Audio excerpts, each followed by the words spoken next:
ইবলিশ এক নামেই ভয় আর কৌতূহল। সে মানুষের প্রকাশ্য শত্রু, কিন্তু শুরুতে সে মোটেও এমন ছিল না। ইবলিশ ছিল জিন জাতির একজন, আগুন থেকে সৃষ্টি। আশ্চর্যের বিষয় হলো, একসময় সে আল্লাহর ইবাদতে এতটাই ডুবে ছিল যে ফেরেশতাদের সাথেই তার ওঠা বসা হতো। সবাই তাকে একজন বড় ইবাদতকারী হিসেবেই চিনত। ইবলিশের জন্ম নিয়ে একটি কাহিনী খুব প্রচলিত। বলা হয়, জিনদের এক শাসক ছিলেন, নাম হামুস। তার ছেলের নাম ছিল খবিস। খবিস ছিল দেখতে সিংহের মতো ভয়ঙ্কর আর ভীষণ রাগী। হামুসের মেয়ের নাম ছিল নীলবিস। তিনি দেখতে নেকড়ে বাঘের মতো আর স্বভাবেও ছিলেন কঠোর।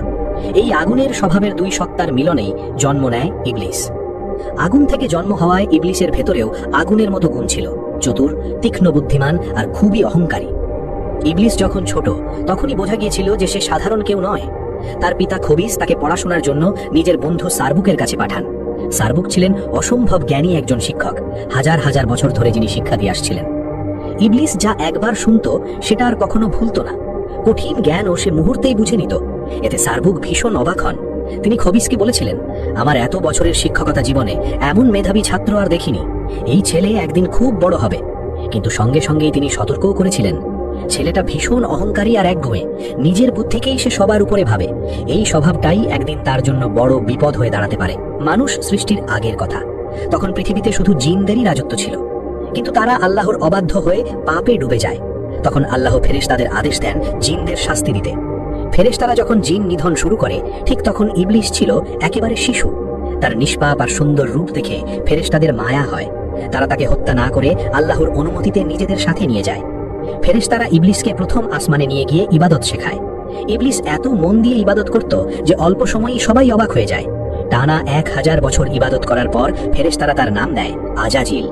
এরপর একে একে দ্বিতীয়, তৃতীয় থেকে সপ্তম আসমান, প্রতিটি আসমানেই সে 1000 বছর করে ইবাদত করে।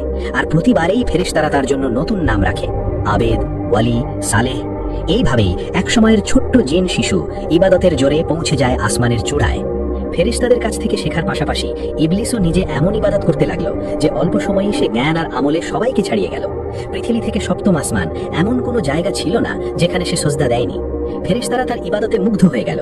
তারা আল্লাহর দরবারে বলল, হে আল্লাহ, ইবলিস এখন আমাদের থেকেও বেশি জ্ঞানী। যদি তাকে আরশের কাছাকাছি রাখা হয়, আমরা তার নাসিহাত শুনতে পারি। আল্লাহ তাদের কথা কবুল করলেন। ইবলিসকে আরশের কাছে উঁচু স্থানে বসানো হলো। সেখানে সে ইবাদতের পাশাপাশি ফেরেশতাদের উপদেশ দিতে লাগলো। এইভাবেই একসময়ের জিন সন্তান পরিণত হলো ফেরেশতাদের শিক্ষক। সপ্তম আসমানে তখন ইবলিস ছিল ফেরেশতাদের সবচেয়ে প্রিয় শিক্ষক। একদিন তার মনে ভীষণ ইচ্ছে জাগলো আল্লাহর পবিত্র লৌহে মাহফুজ নিজ চোখে দেখবে। আল্লাহ অনুমতি দিলেন। ফেরেশতারা তাকে সেই মহিমান্বিত স্থানে নিয়ে গেল। ইবলিস থমকে দাঁড়িয়ে লেখা পড়তে লাগলো। হঠাৎ কয়েকটি লাইনে তার চোখ আটকে গেল। একজন বান্দা অগণিত বছর ইবাদত করবে, কিন্তু একবার আল্লাহর আদেশ অমান্য করবে, ফলাফল জান্নাত থেকে বহিষ্কার, আর তার নাম হবে অভিশপ্ত। এই লেখা পড়ে ইবলিস কেঁপে উঠল, চোখ দিয়ে অশ্রু ঝরতে লাগলো। সে সঙ্গে সঙ্গে সাজদায় লুটিয়ে পড়ল। সেই সাজদা চলল হাজার হাজার বছর। মাথা তুলতেই সে দেখল নিজের সাজদার জায়গাতেই লেখা জলজল করছে, ইবলিসের উপর আল্লাহর লানত। তার মনে পড়ল এক পুরনো কথা। আল্লাহ একদিন তাকে জিজ্ঞেস করেছিলেন, এমন অবাধ্য বান্দার কি শাস্তি হওয়া উচিত? ইবলিস তখন নিজেই বলেছিল, তার উপর চির অভিশাপ। আল্লাহ বলেছিলেন, এই কথাটা লিখে রাখো, কাজে আসবে। ভয়ে কাঁপতে কাঁপতে সে বলল, হে রব, সেই বান্দা কে? আমাকে দেখান, আমি তাকে সঠিক পথে ফিরিয়ে আনবো। উত্তর এলো, তুমি শীঘ্রই তাকে চিনতে পারবে। পৃথিবীতে বেঁচে থাকা জিনরা আবার ছড়িয়ে পড়ল। নতুন প্রজন্ম এলো, কিন্তু দুঃখের বিষয়, তাদের অনেকেই আবার আগের মতো পাপাচারে ডুবে গেল। তখন আল্লাহ এক নতুন সিদ্ধান্ত নিলেন। তিনি ইবলিসকে ডাকলেন। ইবলিস তখন ইবাদতে পরিচিত, জ্ঞানী আর আসমানে সম্মানিত। আল্লাহ তাকে বললেন, দুনিয়ায় যাও, বেঁচে থাকা জিন জাতিকে আমার পথে ডাকো, তাদের ভুল থেকে ফেরাও। এই দায়িত্ব পেয়ে ইবলিস আনন্দে ভরে গেল। সে বিনয়ের সাথে বলল, হে আমার রব, আমাকে এমন ক্ষমতা দিন যাতে আমি সারা দিন দাওয়াতের কাজ করতে পারি, আর শেষে আপনার দরবারে ফিরে এসে ইবাদত করতে পারি। আল্লাহ তার দোয়া কবুল করলেন। ইবলিস দুনিয়ায় নেমে গেল। সে জিনদের একত্র করত, নসিহত করত, বলতো, অহংকার ছাড়ো, রক্তপাত বন্ধ করো, আল্লাহর পথে ফিরে আসো। কিছু জিন সত্যিই তার কথা শুনল। তারা পাপ ছেড়ে ইবাদতে ফিরে এলো। ইবলিসকে তারা নেতা আর শিক্ষক মানতে শুরু করলো। কিন্তু অধিকাংশ জিন তার কথা শুনল না, বরং তারা আরো বেপরোয়া হয়ে উঠল। পাপাচার বেড়ে গেল, বিদ্রোহ আরো গভীর হলো। ইবলিস বুঝতে পারল, এদের শুধু দাওয়াত দিয়ে থামানো যাবে না। তখন আল্লাহ আবার আদেশ দিলেন, ফেরেশতাদের সাথে যাও, যারা সীমা ছাড়িয়ে গেছে, যারা আর ফিরে আসবে না, তাদের দমন করো। এই আদেশ পেয়ে ইবলিস ফেরেশতাদের সাথে নেমে এলো পৃথিবীতে। শুরু হলো কঠিন অভিযান। অবাধ্য জিনদের ঘাঁটি ধ্বংস হতে লাগলো। এই যুদ্ধে ইবলিস সামনে থেকেই নেতৃত্ব দিল। ফেরেশতারাও তার সাহস আর দৃঢ়তা দেখে বিস্মিত হলো। অবশেষে পৃথিবী আবার শান্ত হলো। এই সব কিছুর পর ইবলিসের মর্যাদা আরো বেড়ে গেল। দাওয়াতও করেছে, যুদ্ধও করেছে, আল্লাহর হুকুমও বাস্তবায়ন করেছে। আর ঠিক এখানেই নীরবে জন্ম নিল এক ভয়ঙ্কর ভাবনা। আমি তো আল্লাহর কাজই করেছি, আমি তো দাওয়াতও দিয়েছি, যুদ্ধও করেছি, আমার মতো আর কে আছে? এই ভাবনাই ছিল তার অহংকারের বীজ। এই দায়িত্ব, এই সাফল্য, এই সম্মান সব মিলিয়েই তাকে খুব উঁচুতে তুলেছিল। আর সেই উচ্চতাই একদিন তাকে সবচেয়ে গভীর পতনের দিকে ঠেলে দিয়েছিল। কিছুদিন পর ফেরেশতারা আতঙ্কিত হয়ে ইবলিসের কাছে ছুটে এলো। তারা লৌহে মাহফুজে দেখেছে শীঘ্রই কারো উপর চির অভিশাপ নামবে। সবাই কাঁপছে। তারা বলল, ওস্তাদ, আমাদের জন্য দোয়া করুন। ইবলিস দোয়া করল, হে আল্লাহ, আপনার ফেরেশতাদের কাউকে অভিশপ্ত করবেন না। দোয়া কবুল হলো, ফেরেশতারা রক্ষা পেল। কিন্তু ইবলিস একটাই ভুল করল, সে নিজের জন্য দোয়া করতে ভুলে গেল। চারদিকে তাকিয়ে সে দেখল ফেরেশতারা তার কথা মন দিয়ে শোনে, তাকে ওস্তাদ বলে ডাকে। আসমান থেকে আরশ পর্যন্ত তার ইবাদতের গল্প ছড়িয়ে পড়েছে। ইবলিস মনে মনে ভাবল, আমি তো 1000 বছর ইবাদত করেছি, ফেরেশতারাও আজ আমার কাছ থেকে শেখে।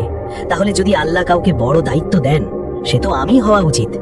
এই প্রথমবার সে আল্লাহর দয়া নয়, নিজের আমল গুনতে শুরু করলো। ঠিক তখনই দুনিয়ায় এলো এক নতুন সৃষ্টি, হযরত আদম আলাইহিস সালাম। আল্লাহ সব ফেরেশতাকে আদেশ দিলেন, আদমকে সিজদা করো। এক মুহূর্তেই সব ফেরেশতা সিজদায় নত হলেন। কিন্তু একজন দাঁড়িয়ে রইল, ইবলিস। তার ভেতরে আগুন জ্বলে উঠল। সে ভাবল, আমি আগুনের তৈরি, সে মাটির, আমি শক্তিশালী, আমি শ্রেষ্ঠ, আমি কেন তাকে সিজদা করব? আল্লাহ জিজ্ঞেস করলেন, কিসে তোমাকে সিজদা করতে বাধা দিল? ইবলিস দম্ভ করে বলল, আমি তার চেয়ে উত্তম। আপনি আমাকে আগুন দিয়ে সৃষ্টি করেছেন, আর তাকে সৃষ্টি করেছেন মাটি দিয়ে। এই এক কথাতেই প্রকাশ পেল তার অহংকার আর বিদ্রোহ। তখন আল্লাহ চূড়ান্ত ফয়সালা দিলেন, তুমি এখান থেকে নেমে যাও, কিয়ামত পর্যন্ত তুমি অভিশপ্ত। আল্লাহ যখন ইবলিসকে জান্নাত থেকে বের করে দিলেন এবং কিয়ামত পর্যন্ত তার উপর অভিশাপ দিলেন, তখন শয়তান আর্তস্বরে অনুনয় করল, হে আমার রব, আমাকে পুনরুত্থান দিবস পর্যন্ত সময় দিন। আল্লাহ বললেন, তোমাকে সময় দেওয়া হলো। এই কথাটাই ছিল তার জন্য সবচেয়ে বড় সুযোগ। কিন্তু শয়তান থামল না। সে এবার নিজের আসল চেহারা দেখালো। সে দম্ভের সাথেই বলল, যেহেতু আপনি আমাকে পথভ্রষ্ট করলেন, আমি আপনার সোজা পথে বসে থাকব। আমি মানুষের সামনে, পেছনে, ডানে ও বামে থেকে তাদের আক্রমণ করব। আপনি দেখবেন তাদের অধিকাংশই কৃতজ্ঞ থাকবে না। এই কথার মানে একটাই, শয়তান মানুষকে সব দিক থেকে ঘিরে ধরবে, তার চিন্তায় সন্দেহ ঢোকাবে, কাজে গাফেলতি আনবে, মনে লোভ আর অহংকার জাগিয়ে তুলবে। লক্ষ্য একটাই, মানুষকে আল্লাহর পথ থেকে সরিয়ে দেওয়া। এই ঘোষণা শোনার পর আল্লাহ চূড়ান্ত কথা বললেন, অপদস্থ হয়ে এখান থেকে বের হয়ে যা। তোর অনুসরণ যারা করবে, আমি অবশ্যই তোদের সবাইকে জাহান্নাম দিয়ে পূর্ণ করব। এইভাবেই ইবাদতকারী ইবলিস চিরশত্রু শয়তানে পরিণত হলো। আর শুরু হলো মানুষের সবচেয়ে বড় পরীক্ষা। জান্নাত তখন শান্তিতে ভরা, আলো সৌন্দর্যে পরিপূর্ণ। সেই জান্নাতেই আল্লাহ হযরত আদম আলাইহিস সালামকে বললেন, তুমিও তোমার স্ত্রী এখানে স্বচ্ছন্দে থাকো, যেখানে খুশি খাবার খাও, কিন্তু এই একটি গাছের কাছে যেও না, এটাই তোমাদের পরীক্ষা।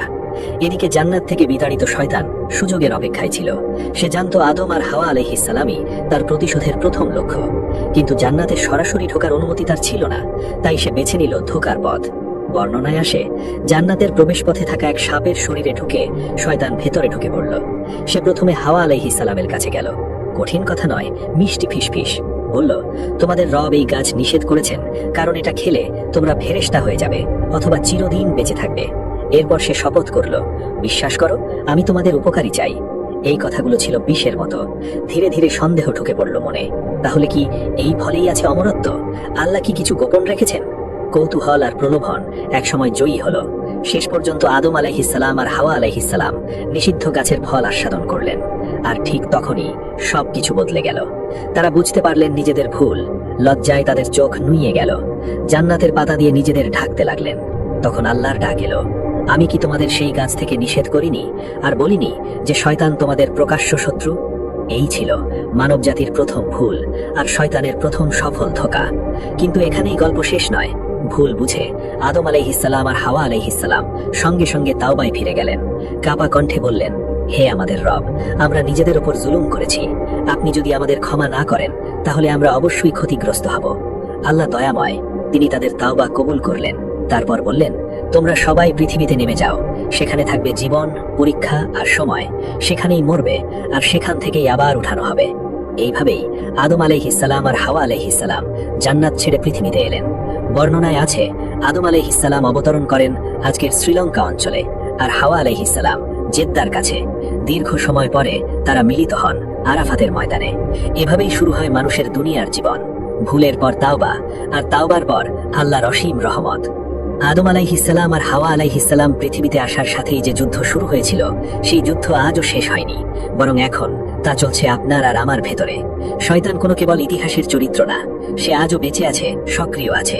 শুধু আগের মতো সামনে এসে ধোকা দেয় না, এখন সে আসে নীরবে, ফিস ফিস করে। সে বলে না আল্লাহকে অস্বীকার করো, সে বলে নামাজটা একটু পরে পড়ো। সে বলে না হারাম করো, সে বলে একবার করলে কি বা হবে। সে বলে না অহংকার করো, সে বলে ওর চেয়ে তো তুমি অনেক ভালো, তবুও এগিয়ে গেল কেন। এইভাবেই সে সন্দেহ ঢোকায়, আলস্য শেখায়, অহংকার আর হিংসা জাগিয়ে তোলে, ধীরে, খুব ধীরে, যাতে মানুষ টেরও না পায়। কিন্তু একটা কথা ভুলে গেলে চলবে না, আল্লাহ আমাদের অসহায় করে পৃথিবীতে পাঠাননি। তিনি আমাদের হাতে তুলে দিয়েছেন শক্ত অস্ত্র, জ্ঞান, যাতে সত্য আর মিথ্যা আলাদা করতে পারি, বিবেক, যা ভুলের আগে ভেতর থেকে সতর্ক করে, দোয়া, আউযু বিল্লাহি মিনাশ শাইতানির রাজিম, তাওবা, যে দরজা কখনো বন্ধ হয় না। এই পুরো গল্প আমাদের তিনটা বড় শিক্ষা দেয়। ইবলিশ ধ্বংস হয়েছিল অহংকারে, এই আগুন থেকে আমাদের বাঁচতে হবে। আল্লাহর হুকুম অমান্য করা কখনোই ছোট বিষয় না, কিন্তু ভুল পরে ফিরে এলে আল্লাহ কখনো বান্দাকে ফিরিয়ে দেন না। এখন প্রশ্নটা খুব সহজ, কিন্তু খুব গভীর। শয়তান কিয়ামত পর্যন্ত সময় পেয়েছে, কিন্তু আপনার সময়টা কার পথে যাচ্ছে? এই গল্প শুধু শোনার জন্য না, এই গল্প বাঁচার জন্য। কারণ ফাঁদ পাতা আছে, কিন্তু রহমত তার চেয়েও বড়। সিদ্ধান্ত আপনার। আল্লাহ আমাদের সবাইকে শয়তানের চক্রান্ত থেকে হেফাজত করুন এবং সঠিক পথে অবিচল রাখুন। আমিন।